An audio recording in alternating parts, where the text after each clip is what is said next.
Hi, I'm Nico Heller. This is Reboot 2030, the Democracy School's YouTube channel.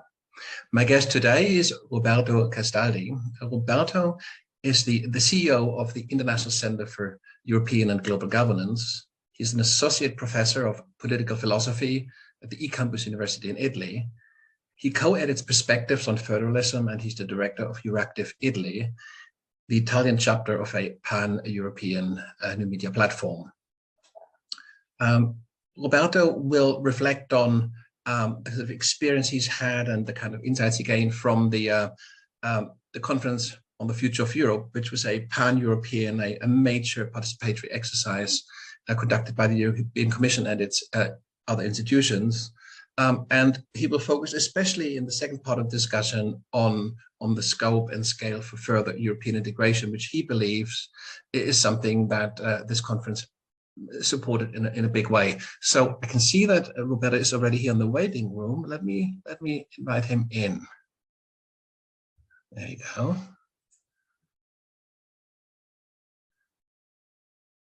There he is coming on.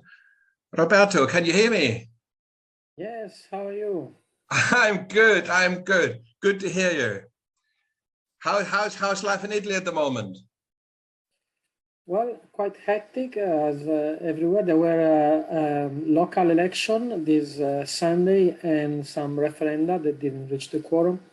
And of course, there is a lot of debate regarding energy, the war, and so on, like everywhere.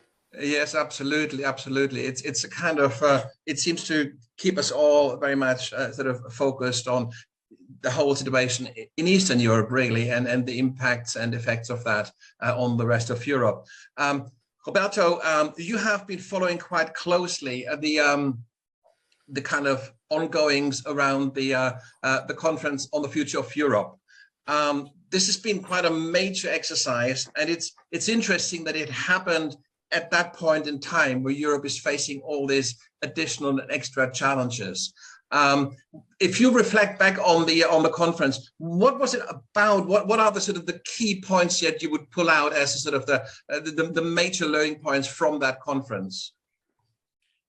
Well, the first one is the fact that for the first time, the European Union was involving common citizens in the discussion about the future of Europe. And this was done in two ways, with the digital platform on the one hand and with the citizen panels on the other. And I think that what was significant was that the idea coming out of the digital panel were very much the same of those coming out from the panel. And this is because if you take any citizen, normal citizen that doesn't know much about the EU, and put him or her in a situation that has to think about the EU and its future, the result is quite clear. We need more the EU to be more efficient, more democratic, and so on. And so the result is getting rid of unanimity, abolish national veto, because this is both undemocratic and inefficient, strengthen the European Union competencies on crucial issues like foreign policy, defense, fiscal and economic policy. And what is amazing is the fact that when you involve citizens, there is a request for more Europe, for a better Europe, but also for a stronger Europe. So when we look at the different proposals regarding economic and social policy, health and strengthening European health competencies like we have seen with the pandemic and so on, there is a strong request also for treaty reform in order to increase the competencies and power of the Union. So it has been an exercise that was very important and that provide the strongest push for a reform of the European Union. What I find fascinating is that people have such strong opinions about the EU. I say it's fascinating because one of the criticisms that I hear quite often is that the European Commission in particular is quite removed from everyday life. So if it really is so removed from everyday life, why does it trigger such strong emotions? Why people feel so strongly about it if apparently it doesn't have so much bearing on their everyday lives? So when you say that that there was a strong, sort of a strong calling for greater integration, for more transparency, for more democracy, for more and so on and so forth, what kind of examples did citizens give? What was the sort of the, if you like, the experiential background for these demands? Well, we have to think that there's 800 citizens were selected randomly with an algorithm that was trying to pick people in order to represent the wide differentiation of Europe in terms of working kind, age, gender, study, level of studying, and so on and so forth. So it was a very heterogeneous group. But they came out with ideas, for example, about a European referendum. So having the possibility to have referenda at European level to discuss things. So what is interesting to me is that it's true maybe that sometimes people feel that the Commission is far away, but this is true also for the national government. Still people, they feel an identity with their member state, but what is arising is that they feel also to be Europeans. So there is a stronger attachment to the European Union, even if the institution may seem relatively remote and so on. And the other thing is that people are starting realizing the huge impact that you have on their everyday life. This was made particularly clear with the pandemic. What would have had happened if we didn't have the Commission buying the vaccine for everybody? We would have had competition among member states, which is what is happening today regarding energy.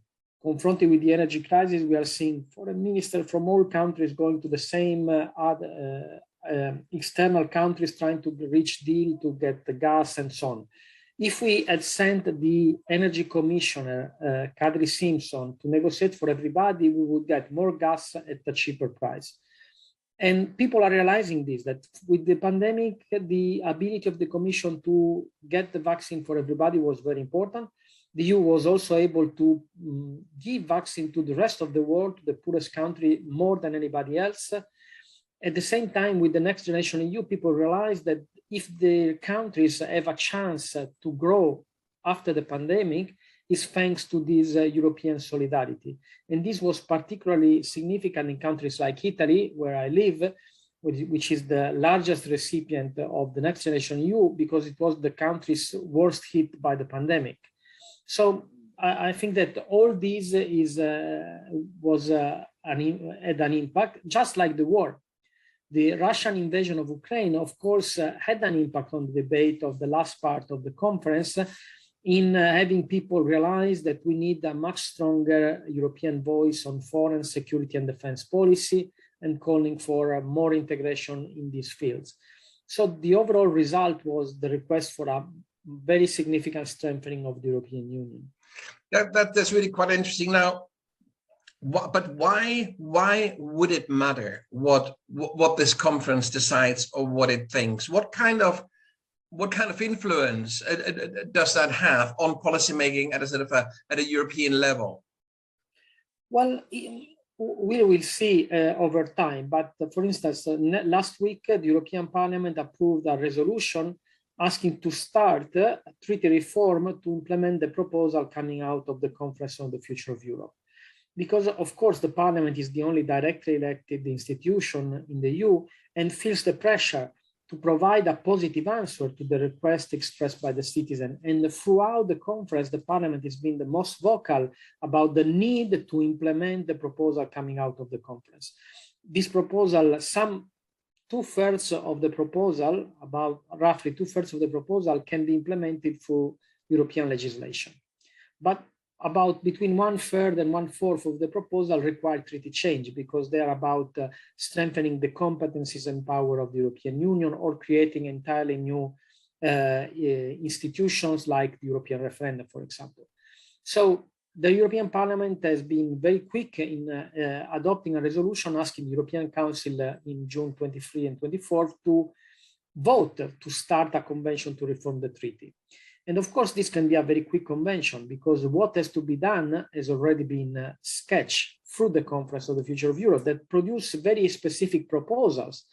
So the Parliament is going to work to produce the amendment to the treaty that are needed to implement those proposals. At this point, I think there will be some increasing pressure on the member states to approve this proposal, because these are coming out of a wide debate in which the governments were involved, the Commission was involved, the European Parliament, the National Parliament were involved, and citizens were involved. It's the first time. So why shouldn't the government listen to what all the representative institutions and the citizen have proposed in a wide debate that lasted 1 year? So there is some relevance because it's putting pressure on the government, and we've seen this with a split. Immediately after the conference, some member states, including Italy, France, said that we should implement this proposal. Some others said that we shouldn't rush to treaty reform, that we should first implement what can be done without treaty reform, and then we'll see. And so there will be a split, but such a statement, even for those against, would not have been made if there wasn't the conference. So the conference has put squarely into the agenda the issue of treaty reform and is forcing people to take a stand about it. We may have it, we may not have it, we don't know yet. There is a fight between member states, but this is on the agenda thanks to the Conference on the Future of Europe. Very often with these kinds of participatory exercises, there is an umbrella group or a campaigning organization, a owner who owns the outcomes of such a conference and who will continue to put pressure on stakeholders to take note and to take these proposals forward. Is there some kind of is there such a group emerging from the conference that will kind of keep up the pressure, or is the conference and all that's associated with that now in the past? Well, the European Parliament basically is an institution, but also the Commission to a certain extent is committed to implement the proposals and to present the legislative proposal necessary to implement those proposals, those that don't require treaty reform, while the Parliament is focused on the one that require treaty reform. So we see that the two main supranational institutions involved in the conference are fighting actively to implement those proposals. And of course, there are also NGOs, grassroots organizations that have been involved in the conference and are pushing to this end. The main one, of course, are the the Union of European Federalists, UEF, and the European Movement International, that are the traditional main pro-European organization and that have been very active in the conference. The president of UEF is Sandro Gozzi, an MEP that was also a member of the conference, and some of the vice presidents of UEF were also members of the conference, like other MEPs, Brando Benifei and Dominic Ruiz de Veza. And so there was, but also other, like, for instance, the vice president of the European Parliament, Fabio Massimo Castaldo, and many others. So there was a strong push by the pro-European organization in the conference through representative of the parliament mainly, but also through representative of civil society. And they were very successful in bringing about their proposal because they were reasonable proposal. I mean, let's make a thought exercise, a thought experiment. If anybody in any European member state propose a constitutional reform internally to substitute the government with a meeting of the regional governor that decide by unanimity, this person will be taken for a mad person, because it makes no sense to substitute a government with an assembly of the regional government decided by unanimity. This is undemocratic, inefficient, and so on. But this is the way the European Union works. So it's just normal that citizens ask to change things, to abolish unanimity, to strengthen the European Parliament, to strengthen the Commission, to strengthen the supranational institution that have as their mandate to take care of the European interest and not of national interest. Because when you are acting at European level, you need to take care of the European interest. And this is just common sense. So I'm not surprised that the citizen in the conference came out with this kind of proposals. You've been obviously following this right from the beginning. There must have been proposals at the very beginning of the conference that you considered really quite brilliant or quite important, but that have fallen by the wayside, that somehow didn't receive the oxygen or didn't receive the attention that some people might have hoped for. Are there any that come to mind that you think that would need to be picked picked up on later on again. Absolutely. The issue of fiscal policy of European taxes, because it's easier for citizens to identify the needs than the means. So on the one hand, there were plenty of requests about the European Union doing this and that, but there was relatively little thought about how to get the resources to do this and that. So it's, of course, we want the European Union to do more on economic, social, education, green, defense, and so on. But there was relatively little attention paid to the fact that we need, all these things cost, and we need to find the resource, the financial resource in the means to do that. There was a proposal by the Union of European Federalists in this regard to provide the Union with fiscal power, but this, it was very successful in the digital platform, but didn't fly very high in the panels and in the plenary, even though it was included, this was mentioned in the final report, but it didn't get much attention. But of course, this is crucial. All federal systems are based also on fiscal federalism, on the possibility for the various levels of government to raise taxes and have their own revenue. So the issue of own resources is crucial for the EU. But what is a pity that is a little attention, because European taxes are very peculiar. Because when we look at what we are discussing, when we discuss European taxes, is how to tax organization entities that are able to avoid paying national taxes. So we talk about a carbon tax, or taxing those who are polluting the environment, so they are producing costs for the society. A carbon border adjustment mechanism, so to tax those who produce goods and export them into Europe without respecting our environmental standards. Or we are discussing about the European financial transaction tax that goes against speculative financial transaction. We are talking about the digital tax, so how to tax the digital giants that are able to amass huge profits without paying basically almost no taxes in the member states. Oh, this is, you know, the digital tax. I mean, people tend to think about it in terms of like a Google tax, but it of course, it goes much further than that, doesn't it? Because of course, if we really do believe in digitalization, and if we do believe that we can, if you like, automate, you know, like a large proportion of, you know, manufacturing processes, then we're going to have to start finding the tax base for this. So a digital tax isn't just about taxing information, but it's about taxing really digital processes of all kinds, manufacturing as much as services, isn't it? Absolutely, and especially services, because services are able to, through platform, to produce a huge revenue, but are paying basically very little taxes. So there is all this kind of discussion are very interesting also from a social point of view. Because on the one hand, this tax would raise the overall amount of revenue for public purposes. At the same time, they would not be increasing the burden on single citizens, because this is not saying that you are raising the taxes on personal income. Not at all. You are taxing realities that today are able to avoid national taxation, but that would not be able to avoid European taxation because they would need to get out of the European market, which is the largest market in the world. So nobody can afford to stay out of it. So by exploiting the size of the European Union market, we are able to increase the tax base without placing a further burden on European citizens, but going after those realities that avoid national taxation. So it's very good from society perspective in two ways, because it increased the overall revenue, but it's also a balancing act, a social justice act in a sense. But part of that would also be tax harmonization, wouldn't it, across, so that we don't end up with sort of a race to the bottom, you know, where European countries compete on tax. Absolutely.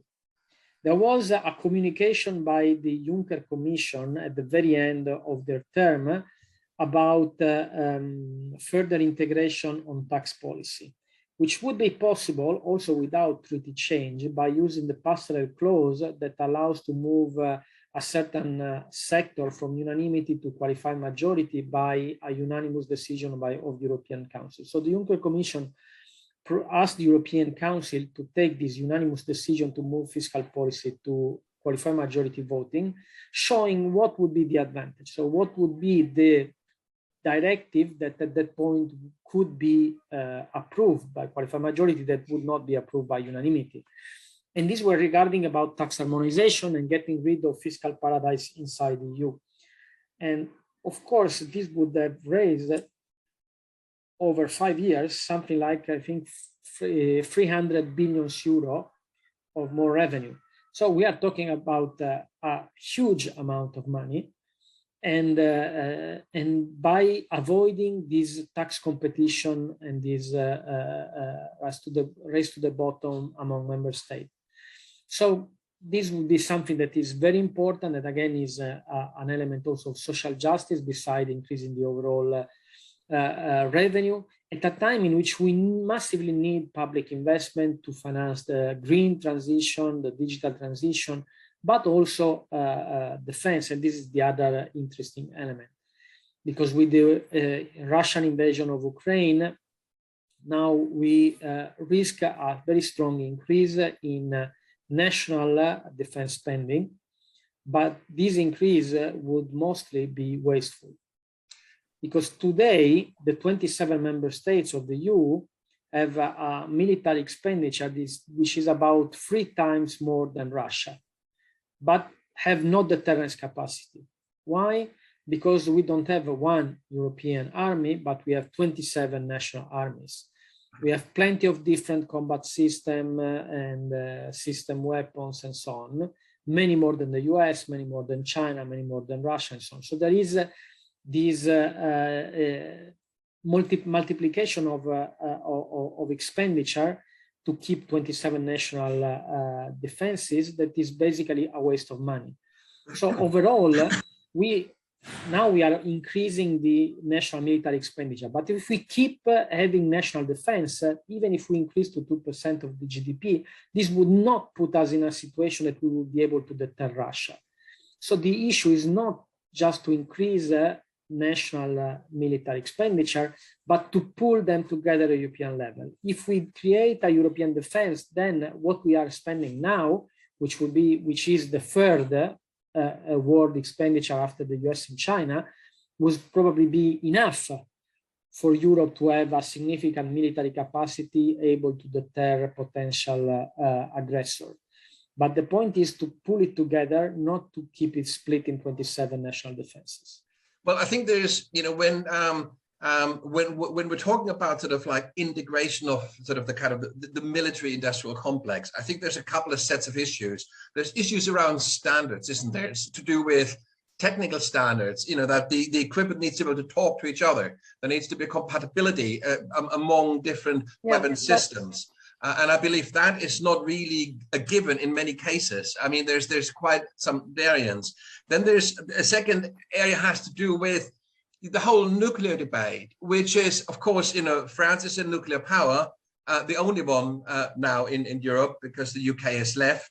And Macron is making a strong case for basically upgrading, France's nuclear arsenal in the interest of European defense. And I think there needs to be a debate around, to what extent we want to sort of Europeanize a French nuclear defense policy. And I think there's some interesting stuff, but it needs to have sort of a debate. And then, of course, as you said, there is issues around, efficiency and waste. And these are quite sort of distinct. And I think when governments, a German government or an Italian or a French government think about their military, there is still an awful lot of sort of national pride and also sort of national identity tied up in those military traditions. And I think that's one of the stamping blocks, isn't it? Is that we, of course, this is also very much where it would be a project that goes way beyond economics, because if we had a fully integrated military, how could we fight each other in future? This idea that, the kind of interdependency of European economics and economies, that if we would broaden that out from the kind of industrial to the kind of industrial military complex, that would guarantee peace, in much better ways. So when you reflect on the debate that you see around around the sort of the integration of the military in Europe, sort of the creation of a European army, for the lack of a better word. how do these separate debates in your view, kind of how do they develop, and where are the biggest stumbling blocks in this? Well, as you mentioned, there are many, but let me start with the first you mentioned, that is interoperability.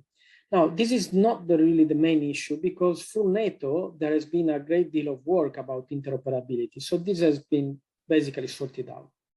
The problem is more of the industrial military, because we have many weapon systems, because each country is financing basically its own national military complex, at least the big one. Now, this is the crucial issue, because now that Germany has decided to spend 100 billion euro on defense every year, if this goes at national level, it means that we will create industrial military complex in Germany that will make it impossible to go for a European defense. And from that point of view, it's very important that the day after Scholz said that he was putting 100 billion euro on the defense, Draghi in the European Parliament, in the Italian Parliament, answered saying that everybody now is increasing its defense expenditure. We have to decide if to do that at national or at European level. So Italy was pointing out immediately to the fact that this decision should be taken by merging these expenditure at European level. If we think about what we have done with the monetary union, I think this could be provide us some ideas about how to do the defense union as well, but with some differences. So I'll start with the difference and then I'll go to the similarity. The difference is that we have a single currency, but we won't have a single defense soon. By single defense, I mean one European defense that is in place of the national ones.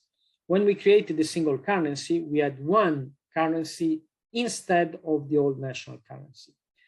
Well, when we, with a common defense, it means that we will have a European defense on top of the national one. So the issue is we will have a dual army, like in the US at the beginning. At the beginning of the American Federation, the federal army was extremely small, and the national militias were much stronger, much larger. And this is why they were able eventually to become the bulk of the two armies in the Civil War.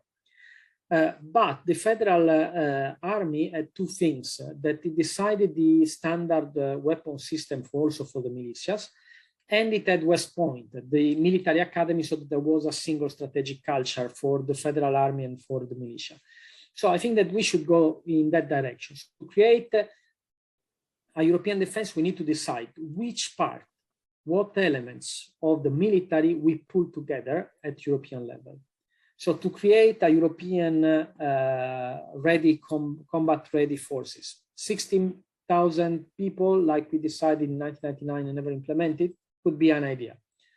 Then we need to decide what is the governance for the defense and what are the resources. And here the monetary union experience comes to mind. When we decide to do the monetary union, we pull together 20% of the reserves of the national central banks at the European level. Now, to create a European defense, we can do the same. Let's say that 20% of the national military defense expenditure go to the European Defense Fund. Or we can take a different way and say, let's take 2021 as the basis, and this is what you'll spend on national defense. All the increase is pulled at European level. So the answer to the Russian invasion to Ukraine is pushing us to create a European defense. So what you spend on top of what you have spent in 2021 goes to the European level, is done together. This way, we are not taking away anything from the national defenses, but we are creating a European capacity. It's interesting. Let me just interrupt you there very briefly. I mean, one point that you made that really stuck earlier, and I would like to come back to that, because that is such a critical point. Germany's announcement to spend 100 billion on defense, and the way this was taken up in other European countries, this is not common awareness in Germany. So this is a point that really needs to sink in, that this is not a uniformly positive development, but that essentially you could read it as an attempt by Germany to outspend the rest of Europe to maintain a sort of a military supremacy. And I think this is something to really, to be quite aware of, and also to campaign around to make sure that this, because that would block any kind of, you know, community level development. That's a really important point you raised there. If the decision by Germany to spend this kind of money on the national defense only, it will be perceived as the decision for Germany to go alone. That's right. Not to try and build a European answer, a European that's right. And this is not in the kind of public awareness in Germany. This kind of issue really needs to be taken into the public domain and into public discourse in Germany. It's not out here. People don't think of it in those terms, but it's absolutely true. Because people often think with the target of 2% of GDP and so on. Well, with this addition, Germany will spend more than 2% of GDP. But even if it was 2% of GDP, since Germany's GDP is much larger than those of any other European country, basically, Germany would spend more than France and Italy together, which would be the second and third largest military expenditure in the EU. So it would be outspending so I think this is a really, this is a point that, you know, that this is a highly political issue, which in a way would sort of, if you like, set the direction of sort of like military integration for decades to come. So I think this is an interesting, just a point to kind of take note of and to kind of to remember. The other thing which I think is kind of in this debate kind of gets lost. And this is the difference between, shall we say, military assistance, the things we do like in Mali or in Afghanistan or wherever, which, yeah, we kind of sell it as national defense, but actually we're not really defending Germany or Italy by fighting a war in Mali. What we do is we defend our interests in Mali or in Afghanistan, but that's a different issue. And in a way, maybe like when it comes to military spending, this kind of question of competency, you know, what should be national, we have to somehow reflect it or link it to foreign policy. So, and absolutely, because but only if we look at the national defense, we basically never use our national armed force alone. They are always part of multinational contingents. They are European or NATO mission, basically. So, but this shows that national defense doesn't make much sense, except for pride, identity, and so on. So we mentioned, so we need to decide how to finance it, and this can be done by putting a certain percentage of the national defense, by putting the increase in the European Defense Fund and European Peace Facility, and maybe we can create an incentive by saying, for example, that what you put into the European Defense Fund is not calculating in the structural deficit, like we did for instance, for the Juncker plan, the European Strategic Investment Plan, that the national contribution to that one were taken out of the calculation of structural deficit at national level, for example. And or the other possibility is to merge two of these. And the other issue is that the governance, because you cannot create a European defense capacity without creating a European government that is able to decide when and how to use that military capacity. This is the same issue that was raised at the time of the European Defense Community in the early 50s, when it was said, okay, we have to do also the European political community. We must have a government to decide when to use our European military forces. And this was made very clear also by Draghi, again, in a debate in the Italian parliament last December, when he was asked if he was in favor of the European defense, and he said, of course, but we have to be aware that to have a European defense, we must have also a European political union, a European government, and so on. So this is a crucial element.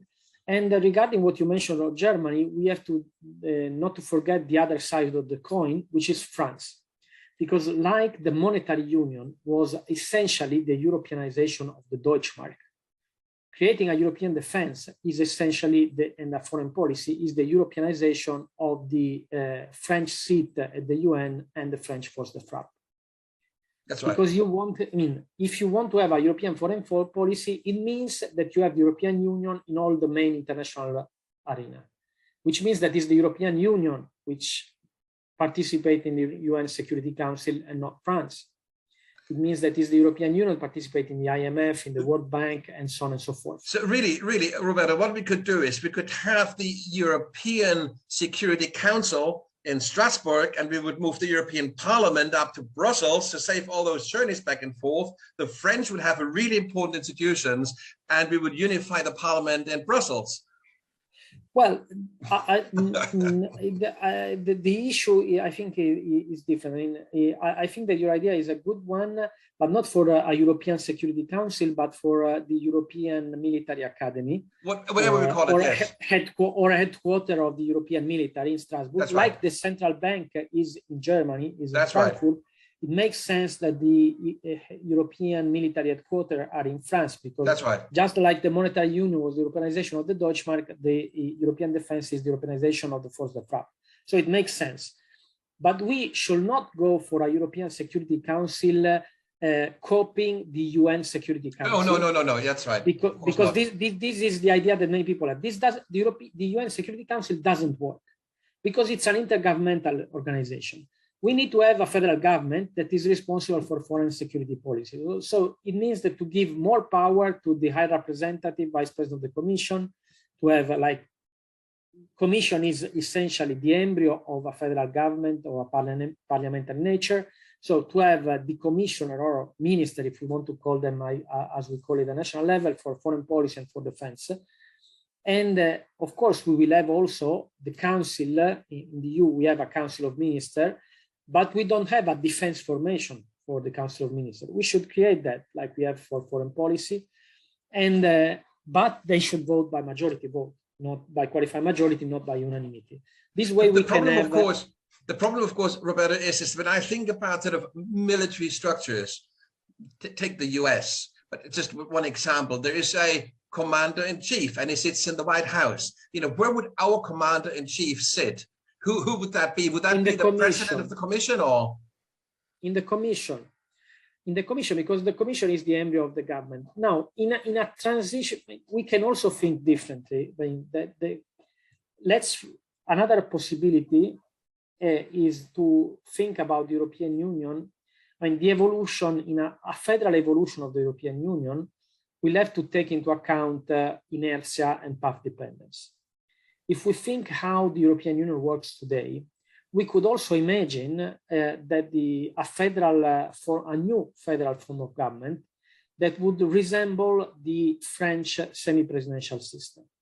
Now, in France, we have a government that is responsible to the parliament and the president is directly elected. Now, the president has many power, mainly on foreign defense policy. The government has it on economic policy. If it is of the same party like the president, basically the president is the head.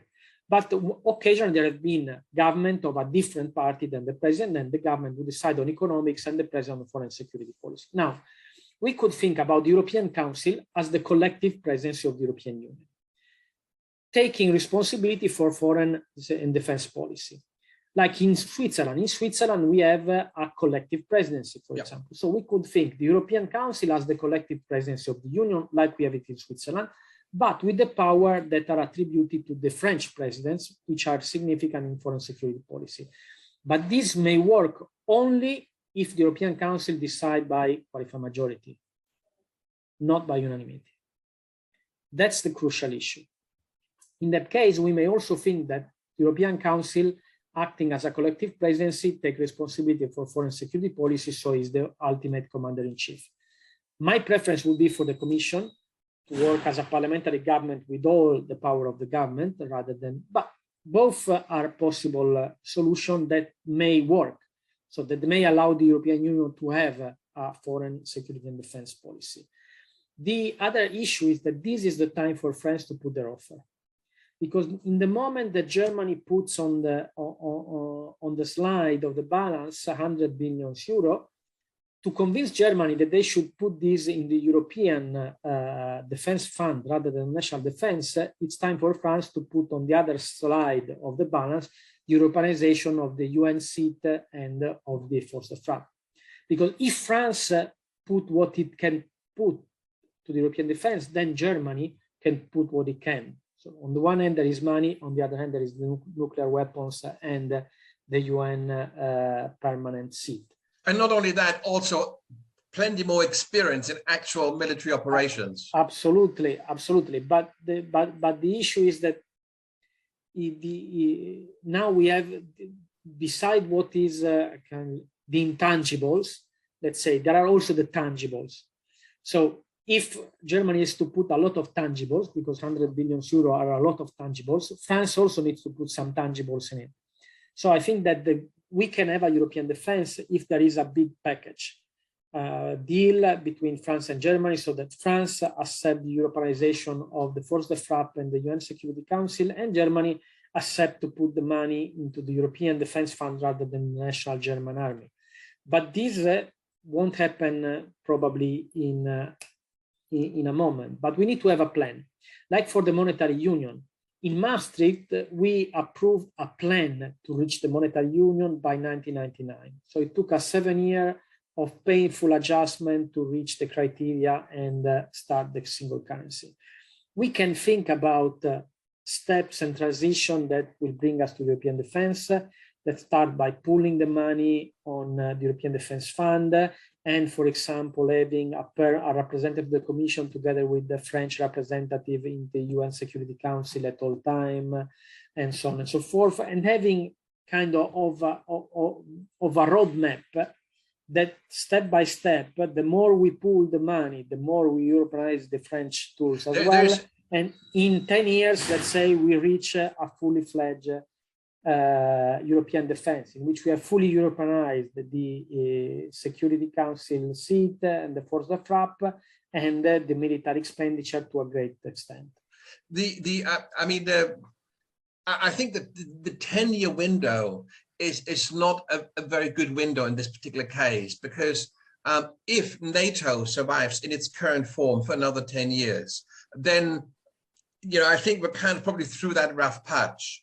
My greater worry would be that the next American president, if it's not Trump, then it's going to be a Trumpian figure. And Trump himself has already kind of threatened that he'll pull out of NATO. Now, this is not just Trump. There's a large grouping within the Republican Party who don't want to fund defense for the world anymore. They feel that we want to have some of that kind of like educational spending that Europe has. We want to have some of this road building that Europe has.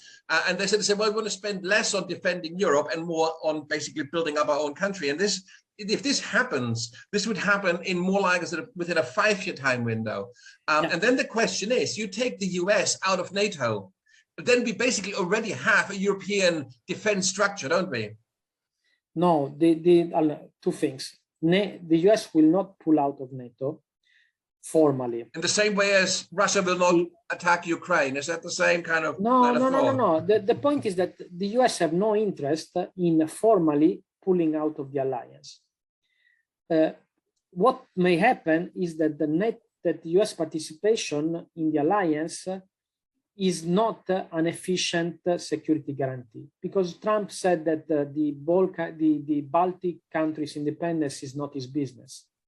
So basically, the Article 5 of NATO, he doesn't feel obliged to intervene if Russia attacks the Baltic. So that's the issue. But we should never forget what was NATO about. NATO was created to keep the US in Europe, the Russian out of Europe, and the German down. That was NATO. The US in, the Russian out, the German down. Now, we have to create a European defense because NATO is not a credible security guarantee anymore for two reasons. First, the hegemonic struggle at world level is between the US and China. So the strategic focus of the US is on the Pacific, which is also the highest increasing economy area in the world. They don't give a damn about Europe, nor about the Middle East and Africa, because they also have energy independence. The US is the largest energy producer in the world now. So they are now in Ukraine because they were forced to. But we should never forget that when Russia attacked Ukraine, the US answer was not to send weapons to Ukraine, but to invite Zelensky to take a plane and flee the country. So the US didn't want to get involved. They offered the president to flee the country so that the Russian would simply get it in a few days. We will accept the fait accompli like we did in Crimea and Donbass in 2014, and we'll do some safe-facing sanction to Russia and continue business as usual, buying oil and gas from Russia as we did before. The truth, because the issue for the US is China. The problem is that Ukraine fought for its independence. At that point, it was a flagrant violation of international right, and the West could not avoid to support Ukraine in its fight. But all the discussion about this being a threat by US to Russia is nonsense, because the main European and US answer to the invasion was inviting Zelensky to flee the country. We will give you asylum. That was what we offered initially, not weapons. So this means that the NATO is not efficient security guarantee. We need to create a European defense. And if we do, NATO changes for good. Because today, NATO is the US army with plenty of small things around that are useless alone. They all are based on the military capacity of the US. Yeah. I mean, for transport, logistic, and so on. When we had a European mission against Libya, led by France and the UK, after 4 days, they finished their ammunition and they had to ask the US for ammunition. That's our military capacity. So we need to create a European defense. If we do, NATO stop being this instrument of American hegemony in Europe, but becomes the place where there is an equal partnership between the US and Europe. And at that point, everything changes, because this creates a different set of incentives. At that point, the US will, first, we will have our own deterrent capacity and so on. But anyway, the US will be willing to help us because they will think that they will need us elsewhere. Just like we have our European mission to the Pacific to defend Taiwan and so on, in the South China Sea, etc., to help the US because the US asked us basically. So the US are exposed in many more places than we are. So if we have a really military capacity, then the alliance became an equal partnership, and the US will stick to the defense of Europe because they will need us elsewhere as well, and we will have a real military capacity. So this would strengthen the West a lot, while if we don't, NATO is just in the hand of the US. If they want to protect us, they will. If they don't want, we are done. I mean, I'm totally in agreement with you that we do need to move towards an integrated sort of European defense force. That there's no question about that. I think the kind of structure you're kind of thinking of makes sense, but I don't really quite see. I mean, do you think that this kind of integrated defense capability would be a real possibility in the absence of the United States of Europe? In other words, how it's chicken and egg, isn't it? What would have to come Absolutely. first? But the issue is this question begs the other question of what is the European Union? Now, in my view, the European Union is essentially a federation in the making. We may not call it the United States of Europe and call it European Union, but if it is a federal system, it works. And the issue is that today the European Union pretends to be one organization, but in fact there are two. Because on the one hand, there is the European Union on economy and monetary issue, which works very much as a federal system, where we have QMV, preeminence of European law over national law, single currency, single market, single representation on trade. And this is very much a federal system. The difference is that in normal federal system, the federal system applies to all competencies, while we have other competencies like internal affairs, foreign affairs, security, taxation, where we have a confederal system where unanimity prevails. So the possibility to create the United States of Europe rests with moving all the other competencies to the ordinary legislative procedure, where we have co-decision between the Parliament and the Council, which is very much like the Bundestag and the Bundesrat in Germany, and with the Commission as the federal government. We may not call it a federal government and continue to call it Commission, but if it has the power of a federal government, it's fine. So if we create a European defense and foreign policy, basically we are transforming the Union into a fully fledged federal system, even if we don't call it formally United States of Europe, but European Union, which is a perfectly fine name. I mean, we should not forget that Switzerland is officially the Swiss Confederation, even if with the constitutional reform of the 19th century, it stopped being a confederation and became a federation, but kept the old name. So I have no problem with keeping the European Union name, but we need to move all competencies to the ordinary legislative procedure, which means to make it work in a federal system, get rid of unanimity in the whole decision-making system, including treaty reform and ratification. And in this way, we have a fully fledged federal system if we give the Commission fiscal power, responsibility over the military, and so on and so forth. So that's right. So I totally agree with you. But the question then is, then it becomes a very complex and a very quite an unwieldy structure, because we have to integrate, or we have to federalize in many different areas. We talked about taxation earlier. We talked about. And there's so many, there's another sovereign debt, and Eurobonds and so on and so forth. There's a whole host of different areas. And then there's things like European minimum wage, and there's European health policy, and it goes on and on. So it's not just defense and money. There's sure. all this others. And so my question is, it's one of the low-hanging fruits, given that all of these things sort of like require further integration, and in a way we need to move all of this forward in some ways at the same time.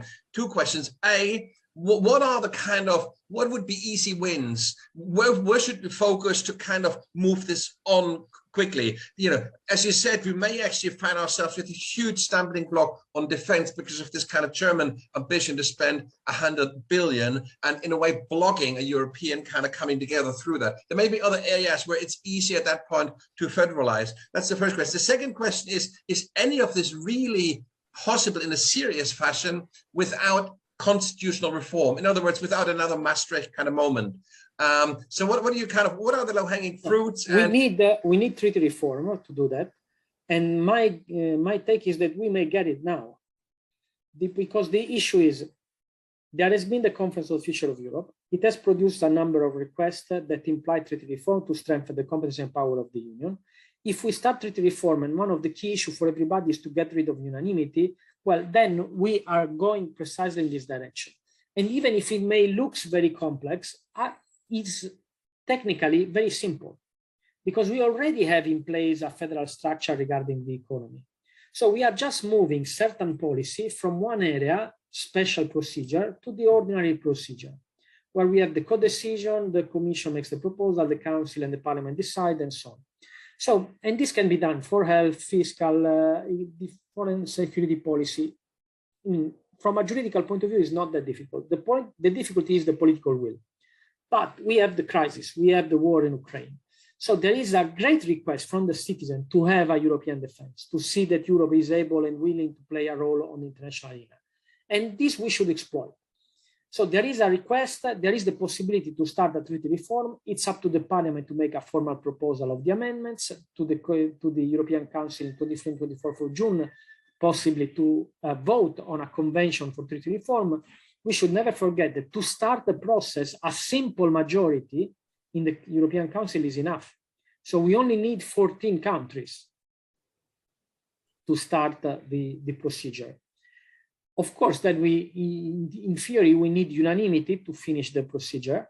But I would like to recall us that in the history of federal system, every time that a confederal system became a federal system, it did so by inserting in the reform a specific clause on the ratification of the new constitution, basically.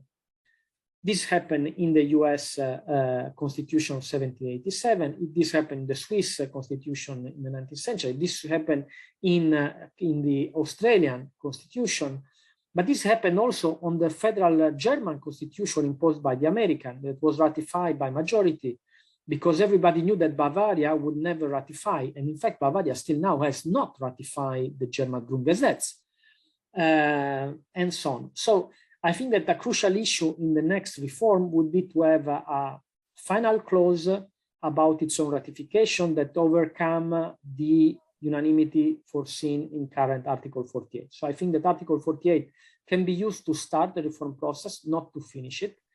And my view is that considering that the Conference on the Future of Europe has to create a European referendum, I think that the clause on ratification should provide for a European referendum of ratification with double majority, in a sense that we need to recognize the federal nature of the EU, which is not a nation state.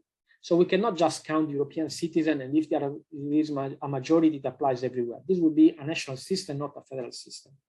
A federal union is a union of citizens and of states, member states. So we need to ratify the constitution if there is a majority of European citizens, but only among the member states where there is also a national majority.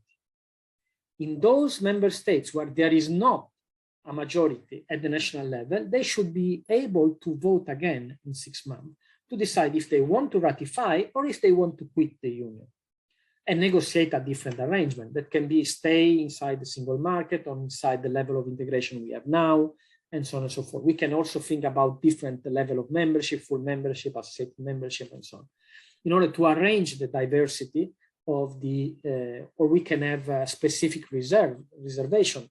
We should not forget that after Maastricht, we had opting out. So we had the UK opting out of the monetary union, Denmark as well. Denmark was opting out of defense policy as well, and now they came in with the referendum 2 weeks ago. So we can arrange the variety, having members that have specific opt-out on specific policy. This is part of differentiated federalism that exists in many federal systems, in Spain, for example.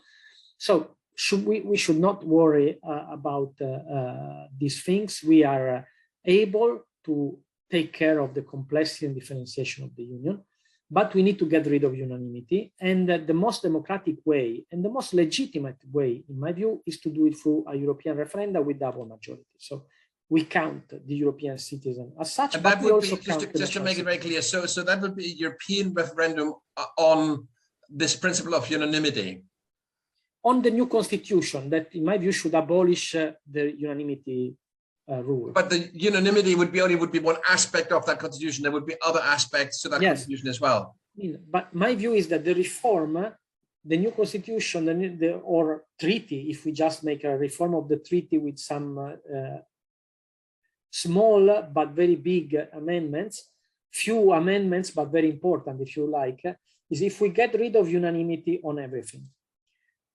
If we decide that all policies are decided in the same way, with the co-decision between Parliament and Council voting by qualified majority, if the Commission takes the executive role on all European Union policies, if we strengthen the competencies on health, fiscal policy, foreign defense policy, if we implement the proposal coming out of the Conference of the Future of Europe, then we are creating a federal system.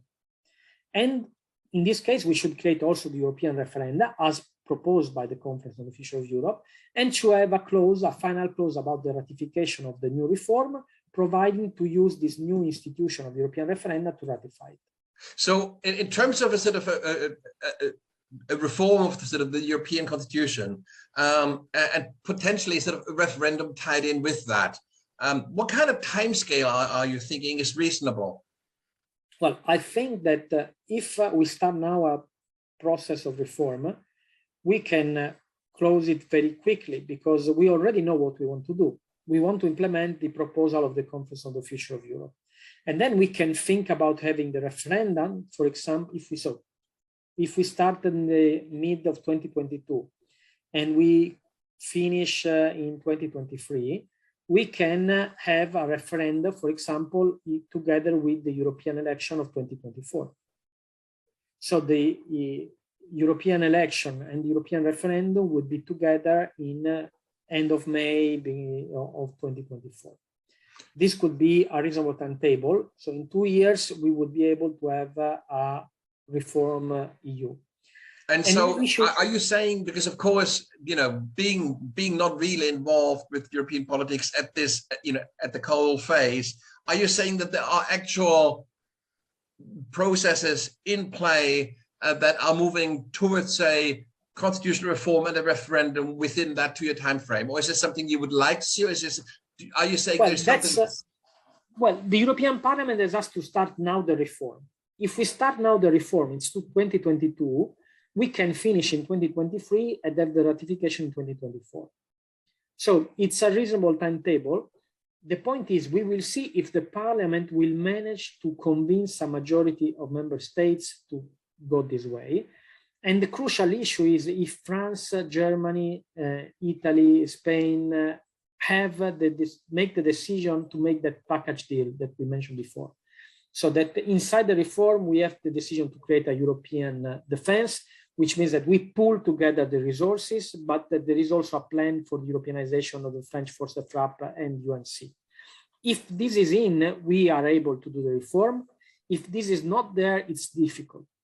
Because if France doesn't put what it can, it's difficult that Germany does.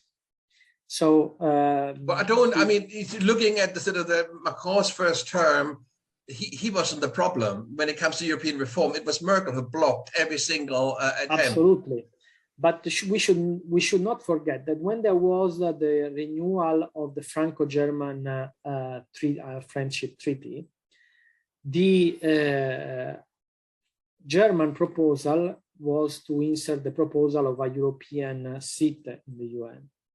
And the French were opposed and rather put that France would support the idea of a German seat in the UN Security Council, which was a very cheap offer because there is no chances for Germany to get a seat in the UN. There are already 2 European countries in the UN Security Council. There is no appetite in the world, nowhere, to get a third permanent or semi-permanent Security Council seat for Germany. So this was very cheap for France to pledge its support for something that had no chances whatever. But the fact that they preferred that to the idea of a European Security Council shows that there was some resistance. It's also true that we should never forget that when Macron was first elected, after 2 weeks, he was under attack of the military chief of staff that resigned by saying that Macron wanted to sell out the French military to European level and gave up the Force de Frappe. This, of course, had an impact on the availability by Macron to go that way before being re-elected. But in the second term is the last term. So we may hope that Macron will have more courage and more willingness to go ahead now that he has been re-elected. And it's very important to this end what will happen next Sunday in the second round of the parliamentary election in France. Because one thing is if Macron gets a majority in the National Assembly, a different thing is if Macron doesn't get a majority in the National Assembly.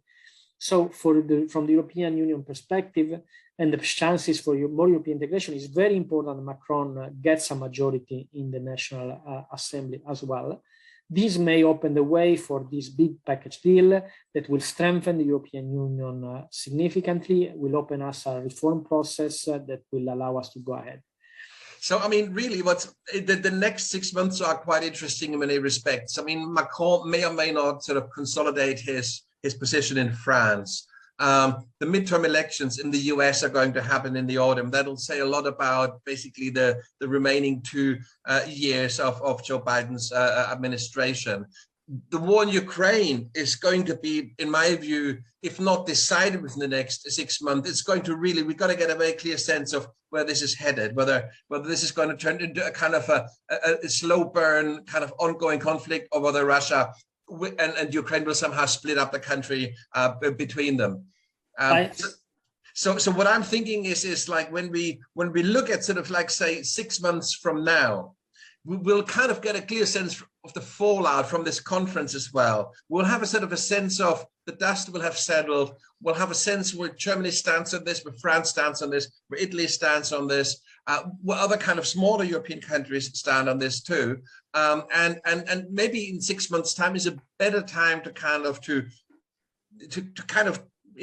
attempt a kind of a prognosis about how this process might unfold over the next 2 to 3 years. So what I wonder is, Roberto, if we were to meet again for another reboot dialogue, in the autumn, in 6 months' time, would it be a meaningful thing, a meaningful discussion to have, to look at the fallout from the conference 6 months on, you know, on the basis of what happened in Ukraine, on the basis of what happened in the US, on the basis of what happened in France, and indeed also on the basis of what happens in Germany, because it isn't entirely clear to me whether the current coalition in Germany will hold for another 6 months. There is increasing tear and dissatisfaction within the German. Absolutely. It will make sense, and time is short, also for a different reason. The possibility to decide on this package deal is now when in Italy we have a Draghi government of national unity that is pushing also former nationalist forces to embrace a pro-European stand. But we don't know what will happen in Italy after next spring election in 2023. So the time is now, and the next 6 months will absolutely be crucial. Regarding Ukraine, I'm a pessimist. I mean, the historical experience suggests that when a great power attacks a smaller power and finds people resistance, it's impossible to win. At the same time, it will not get out easily without losing face. So it will stay there in a war of attrition that can be also very bloody and cruel for a long time. This happened to the US in Vietnam, to the Soviet Union in Afghanistan, again to the US in Afghanistan.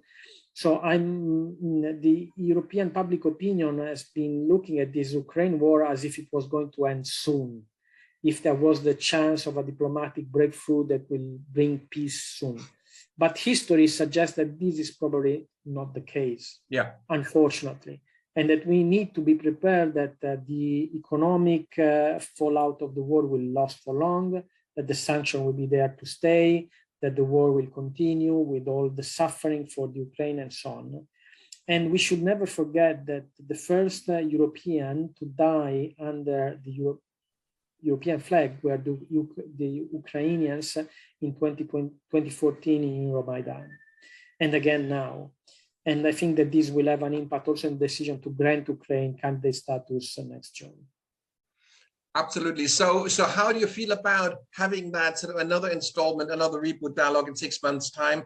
Because I think at that point, this idea of constitutional reform paired with a referendum, that they will either have kind of just dissipated and been ground down in a kind of political kind of deadlock, or it might actually begin to really come to fruition. And then it'll be a very exciting time to follow that and to see how that develops.